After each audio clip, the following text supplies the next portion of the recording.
કચ્છનો ગરવો ઇતિહાસ વિક્રમ સંવત 899 936 વચ્ચેનો સમય હતો। કચ્છના જંગલમાં વિક્યો સંઘાર અને કુળધર રબારી નામના બે મિત્રો બપોરના સમય પોતાના ઢોર ચારી રહ્યા હતા।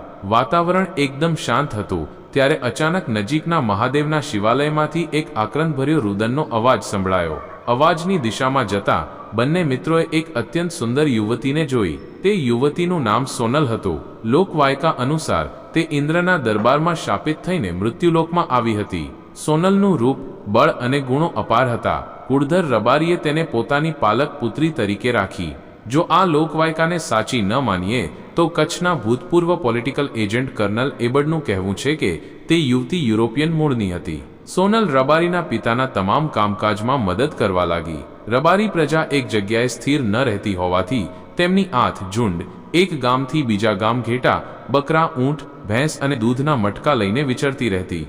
એક દિવસ સોનલ દૂધના મટકા અને ભેંસોને દોરતી બોલાડીગઢના રાજમહેલ પાસેથી પસાર થઈ રહી હતી। રસ્તાની બંને બાજુ લોકોની ભીડ જામેલી હતી અને વચ્ચે બે મજબૂત પાડા ઘમસાણ મચાવી રહ્યા હતા। કોઈની હિંમત નહોતી કે તેમની વચ્ચેથી પસાર થઈ શકે અને લોકો ડરના માર્યા રસ્તો બંધ કરીને ઊભા હતા। સોનલે આ દ્રશ્ય જોયું। નિર્ભયપણે તે આગળ આવી, માથા પર દૂધના મટકા રાખ્યા અને ભેંસોના દોરડા પગ નીચે દબાવીને બંને પાડાઓને એક એક થપાટ લગાવી। તે જ ક્ષણે તેમનો તમામ મદ ઉતરી ગયો। મદમસ્ત પાડા ગરીબ ગાય જેવા બનીને પોતપોતાના રસ્તે ચાલવા લાગ્યા। સોનલ ક્યાંય આડું અવળું જોયા વગર પોતાના માર્ગે આગળ વધી। લોકો આટલી નીડર અને સ્વરૂપવાન યુવતીને કુતૂહલવશ જોતા જ રહી ગયા। તે સમયે રાજમહેલના ઝરૂખામાંથી બોલાડીગઢનો પ્રતાપી અને પરાક્રમી રાજા આ દ્રશ્ય જોઈ રહ્યો હતો। તેને વિચાર આવ્યો કે આવી સામર્થ્યવાન, અતુલ સૌંદર્યવતી અને શક્તિશાળી સ્ત્રીને પેટે જે પુત્રનો જન્મ થાય તે કેટલો પરાક્રમી, સુંદર અને વીર પુરુષ બને। ઈસ 843માં કંથકોટનો કિલ્લો બંધાઈ ચૂક્યો હતો। જામસાડ નામના રાજાએ કિલ્લો અને મૂળકૂવો બંધાવીને પોતાનું રાજ્ય આબાદ કરવા પ્રયત્ન કર્યો। જામસાડની ચડતી જોઈને તેનો સાળો ધરણ વાઘેલા ઈર્ષ્યાની આગમાં સળગવા લાગ્યો। તેનું રાજ્ય પચાવી પાડવા માટે તેણે એક દિવસ સાડને મિજબાનીમાં બોલાવી દગાથી મારી નાખ્યો। ત્યારે વિક્રમ સંવત 899 હતી। જામસાડના મૃત્યુ સમયે તેનો પુત્ર ફૂલકુમાર હજુ બાળક હતો। ધરણ વાઘેલાએ ફૂલકુમારને મારવાનો નિશ્ચય કર્યો। ત્યારે ફારક નામની દાસી તેને લઈને સિંધ તરફ ભાગી નીકળી। ધરણ વાઘેલા તેની પાછળ જ હતો। દાસીએ પોતાના પુત્ર અને રાજકુમારના વસ્ત્રોની અદલાબદલી કરી। ધરણ વાઘેલાએ દાસીના પુત્રને ફૂલકુમાર સમજી મારી નાખ્યો। ફારક દાસીએ પોતાની નિમકહલાલી નિભાવીને ફૂલકુમારને બામણાસરમાં દુલારા પાદશાહના રાજ્યમાં લાવી। ત્યાં તે મોટો થયો।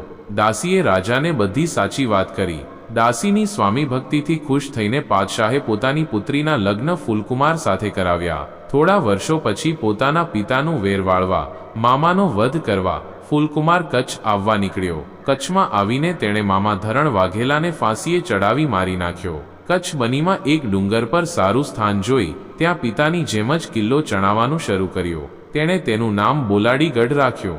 કિલ્લો તૈયાર થયો, વિકસ્યો।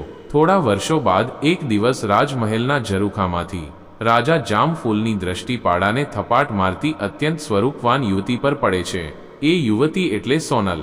રાજા જામફૂલ અને સોનલના લગ્ન થયા। રબારીની અપ્સરા જેવી દીકરી રાણી થઈ। જામફૂલને અન્ય 4 રાણીઓ હતી। જામફૂલ અને સોનલને પુત્ર લાખો જન્મ્યો। અત્યંત સ્વરૂપવાન અને નીડર સોનલ અને લાખો રાજાના ખૂબ જ માનીતા થઈ ગયા હતા। આથી અન્ય રાણીઓની ઈર્ષ્યા અને અદેખાઈ દિવસેને દિવસે વધવા લાગી। વર્ષો વીતવા લાગ્યા અને લાખો મોટો થતો ગયો। વસંત ઋતુના સમયે રંગમહેલમાં વસંતનો ઉત્સવ ઉજવાઈ રહ્યો હતો। સૌ એકબીજા પર કેસુડાના લાલ રંગની પિચકારીઓ છોડી રહ્યા હતા। લાખા કુમાર પોતાની ભાભીઓ સાથે રંગે રમી રહ્યો હતો। રંગ ઉડાડતા ઉડાડતા તે પોતાની ઓરમાન માતા સોઢી રાણી પાસે પહોંચી રંગ નાખી બેઠો। રાણી ગુસ્સે થઈ। સાવકો દીકરો માતા પર રંગ નાખી જ કઈ રીતે શકે? લાખાએ પગમાં પડીને માફી માગી। સોઢી રાણી ક્રોધાયમાન થઈને જામફૂલને ફરિયાદ કરી। માતાની સાથે હોળી ખેલવાની મર્યાદા લાખાએ ઓળંગી છે એ જાણીને જામ ઉશ્કેરાઈ ગયો।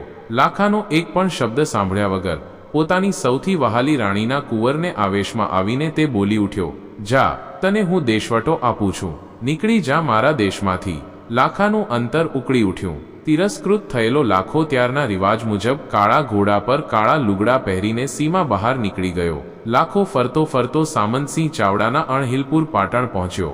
એ સમયે ત્યાં રાજખટ પરથી ભારે અશાંતિ અને તંગદિલી સર્જાઈ હતી. લાખાએ પોતાની કુનેહ અને કાર્યકુશળતાથી રાજ્યમાં શાંતિ અને સમૃદ્ધિ પાછી લાવી. તેના જેવા મહાન પરાક્રમી અને પ્રતાપી વીરને અનાયાસે પોતાના રાજ્યે આવી પડેલો જોઈને સામંતસિંહે ઈશ્વરનો આભાર માન્યો. પોતાની પ્રસન્નતાની ભેટરૂપે લાખાને રાજ્યનો જમાઈ બનાવ્યો. જામ ફૂલ અને સોનલ પુત્ર લાખો હવે જામ લાખા ફુલાણીના નામે ઓળખાવા લાગ્યો. લાખાના કચ્છ છોડી ગયા પછી કચ્છમાં ઉપરા છાપરી હોનાર તો સર્જાવા લાગી. જામફૂલની રાણી ધાણ વાઘેલી ખુદને પેટમાં કટારી મારી મૃત્યુ પામી. ફૂલજામ પોતે સ્વર્ગવાસી થયા. વરસાદ તો લાખાની વિદાયથી જાણે રીસાયો જ હોય તેમ બિલકુલ બંધ જ થઈ ગયો. પશુપાલકો સિંધ અને કાઠિયાવાડ જવા લાગ્યા. બાકીના પશુઓ ટપોટપ મરવા લાગ્યા. ખેડૂતોની આવી દુર્દશા અગાઉ ક્યારેય થઈ નહોતી. આખા કચ્છમાં ભયંકર દુષ્કાળે ત્રાસ બોલાવ્યો. એક વખતનો ફૂલ્યો ફાલ્યો કચ્છડો બેહાલ સ્થિતિમાં આવી પડ્યો. આ સંજોગોમાં જામફૂલના અન્ય કુમારોમાં પ્રજાને રાહત આપવાની શક્તિ કે તેજ જ ન હતું. હવે કચ્છની પ્રજાને લાખો સાંભળ્યો. લોકોને થયું કે લાખો કુમાર પાછો ફરે તો જ કચ્છની હાલત સુધરે. કચ્છના આવા સમાચાર સાંભળી લાખાને આંચકો લાગ્યો. તરત જ તે સામંતસિંહ ચાવડાની રજા લઈ પોતાના પ્રિય વતન તરફ જવા નીકળી પડ્યો. લાખાના કચ્છમાં આવતા જ બારે મેઘ તૂટી પડ્યા. ચોમેર જળબંબાકાર થઈ ગયો. ધરતી લીલીછમ થઈ ગઈ. માલધારીઓની આંખો ફરવા લાગી. કહેવાય છે કે તે અષાઢનો પહેલો દિવસ હતો અને તેના બીજા દિવસે માલધારીઓએ મેઘના અવતારસમાં લાખાને મુખી બનાવ્યો. તે દિવસથી કચ્છ એક સૂત્રે બંધાયું હતું. એ દિવસ એટલે આષાઢી બીજ. આપણા કચ્છીઓના નવા વર્ષ તરીકે ઓળખાય છે. ત્યારથી આજ સુધી અષાઢ સુદ બીજના દિવસે મેઘ અચૂક વર્ષે એ ખાતરી સાથે કચ્છવાસીઓ આષાઢી બીજ ધામધૂમથી ઉજવી રહ્યા છે. પ્રણય, બલિદાન અને સાહસ કથાઓથી તરબતર કચ્છની ભૂમિ, કચ્છનો ગર્વો ઇતિહાસ આવી.